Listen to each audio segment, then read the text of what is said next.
Alright guys, we got the arms bolted. Well, they're just not really bolted, but bolts are going through, sliding through. Everything's just kind of mocking up here. But this side here we have Monza tie rod ends as ball joints.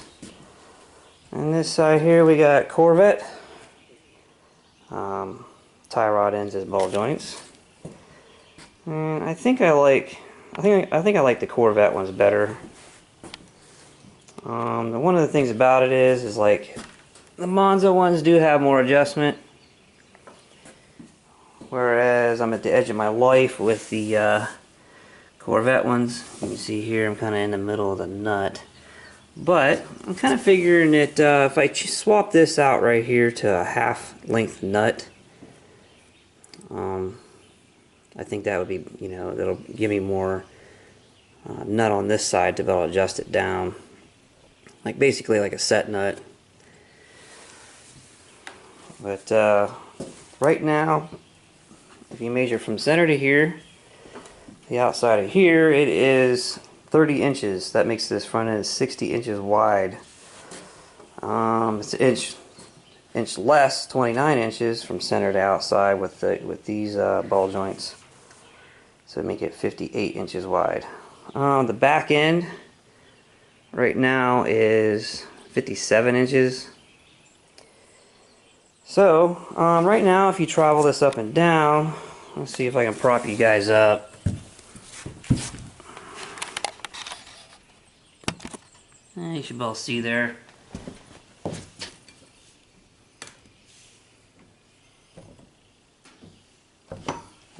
It travels correct. I don't know if you guys seen all that or not.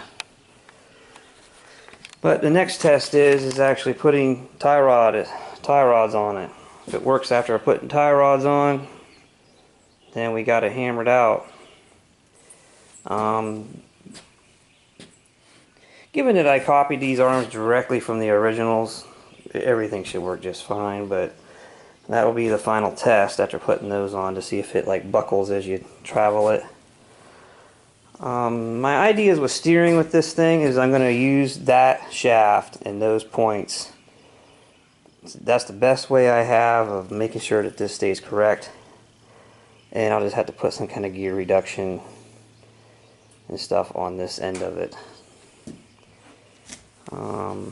Axle assembly, I'll probably make it part of this video, but I'm going to use two swing arms from 300EXs and basically weld them together. I'm going to cut these off and then weld a piece of DOM that bearings will set inside, so that that'll be my new carrier, and that'll fasten those things together. I need to find a piece of 14mm bar to make a new bolt that'll go through both of them. I have to have that before I can do any kind of welding on them to make sure that they stay true to each other. And probably need to replace them bearings in the front of them. They don't have any play, but they seem crusty. So I'm going to build something new, and it'll definitely be a lot easier to replace them now than once they're welded together. I mean, I want to maintain a space between them so that it is possible, but that's what I'm kind of looking at with that. And then I'm also going to, it's going to be this close in the back. I'm going to leave it that way. This thing don't need to be monstrous long. It's already the size of a small car. So so next up, I think I need to order, I'm going to have to order more of these Corvette ball joints, tie rod ends, whatever. And then once I have those, I can make the tie rods. But let's see what we get. So I got the ball joints in. We now have Corvette, late 70s Corvette tie rod ends as ball joints on both sides. And I went with, well, like if you buy a kit for one of those, you get right hand and left handed thread. All four of them. There's two this right hand, two this left hand, and they are exactly the same ball joint. It's just the threads are backwards. And I already had left-handed nuts made up, so I just went ahead and bought a kit. And so I have 2 sets of lefts, because I already had 2 left-handed thread ones. And I put them at the lower, on the lower side, because the lower will go bad twice as fast as what the upper will, and that gives me an extra set for later.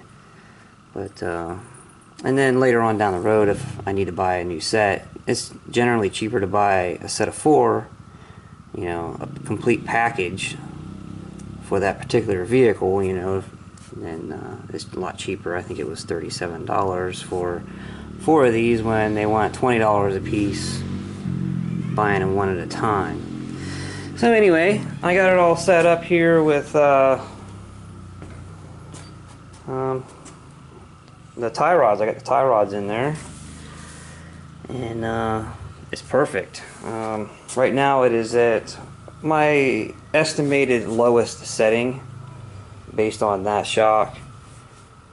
And one thing I like to add too about these ball joints, if you got like an LTZ 400 or a TRX 400, 300EX, whatever, these are, you know, all you gotta do is cut your ball joint off and you got a hollow tube, and you can potentially put something like that in there.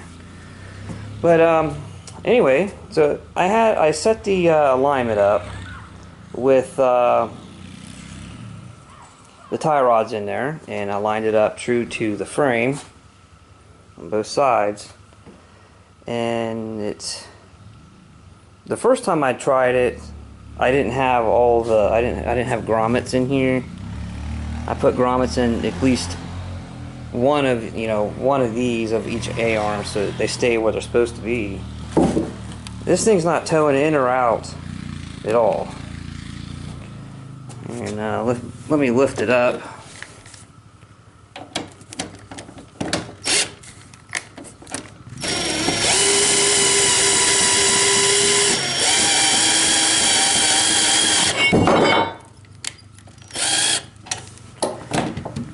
And see what we got now. You can see here it's still straight. So this suspension is perfect. Didn't mess up at all. This shock, I am going to go with these for front shocks. It is a rear shock for a 1985 to 88 LT230 four-wheeler. It's going to have enough travel. It only travels like 2.5 inches, but since it's tucked in so far close here, it travels about 6 inches. The suspension travels about 6 inches. You know, the body of the vehicle will travel about 6 inches. So I think that'll work. The only other option is to have some massive things that goes towering way up and be mounted out here somewhere. And this is budget conscious. One thing is I can use this upper mount. The location that this will be put back in will be somewhere close to what the four-wheeler originally was with the shorter arms, so everything should work pretty good. I did have to grind this to fit in here. This came from a package deal I got from Harvey. I got 2 LT230s from him. The other shock wasn't any good. The dampening was shot in it, and this one here was the only one that was good. So I got on eBay, bought another one for 30 bucks. I'll have to wait till I get it, tear it apart, and see how the shock is on it. But one of the things that's nice about them is they're fully adjustable. I mean, right now this one here is just hand tightened down. The ring is hand tightened down, and I could even put some kind of spacer or shim in here if needed. But they're not just, you know, the notch.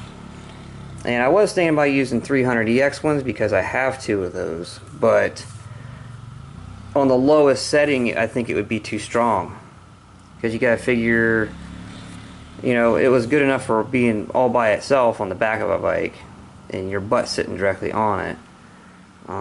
You put 2 of those on the front of here, it's going to be no suspension. It's going to be just completely locked. With this, I can have this just touching the spring, or I can compress it down. I'll be able to get exactly what I need with 2 of these. And it's shorter. These are 12 inches rather than 14 inches of the 300EX, so it puts me about where I need to be. And I'm going to use this. This is a piece of box tubing cut in half. This is what I'm going to use to weld in here. You know, I'll probably fit it so that it's inside. But that's what I'm going to use for that. So, I'll see where we get, if I go any further on this video or not. I might mock this up.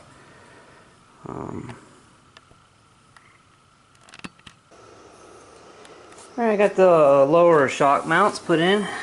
This is that box tubing cut in half, so you got like an edge going all the way across on each side. I think it'll be plenty supportive.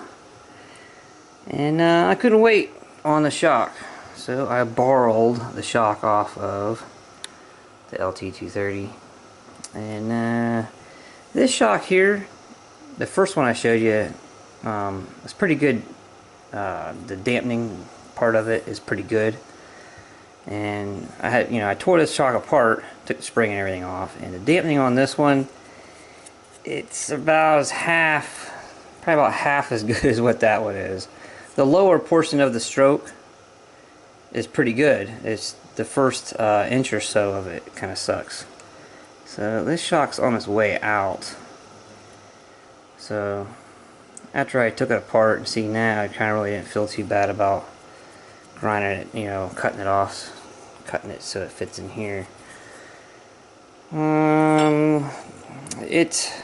Right now I stand on this.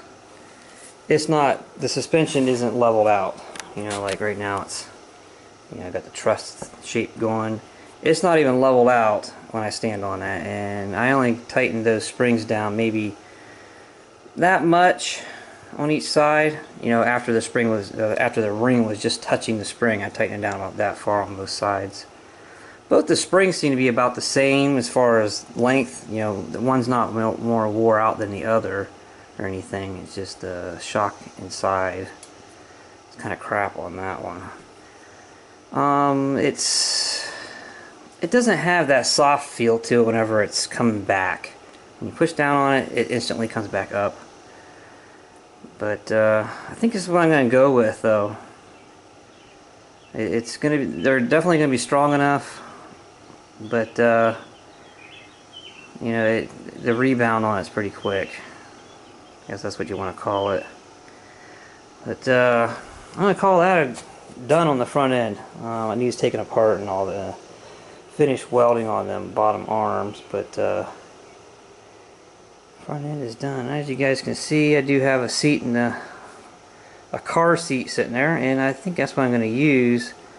I don't know if I'm going to use that seat, but it's either that or like get a black vinyl leather looking cover and put on it, but I can't find any covers that actually fits that seat specifically. All I can find is like generic fit seat covers, and of course they always look good on the picture they're showing you, because they probably made it to fit a seat, and then here this fits any seat, but so I don't know. I might go to a junkyard, see if I can find something. It'd be kind of nice if it you can go back in time to like 1985 and I can get like a seat out of a 1985, well, I don't think they made them then, but well, you go to a salvage yard and get a seat out of a Chevette or something, that's leather, black leather or something, or not leather, but vinyl, you know what I mean. Vinyl leather looking seat. But yeah, I want to go with a car seat. I looked at racing seats, and I'm not spending $200 on a seat. So, oh, the rear end. I went to machine the DOM piece to fit the bearings and try to get started on this, and the lathe that I went to put it in, the tube won't fit inside of the chuck. You know, it won't go in through the machine, and there's no steady rest or anything for that machine. So I'm probably gonna have to have somebody else do it, and that kind of sucks because I pay them. You know, so I think for now, you know, probably end this here, but I think I might start working on the center section of frame. I might start working on that in the next video. And a homemade rotor. Rotor was trashed, so I made a new one. And it's just like a flat piece of steel. I think it'll work just fine. Doesn't have all the holes in it, but it's for the back. I'll catch you guys later.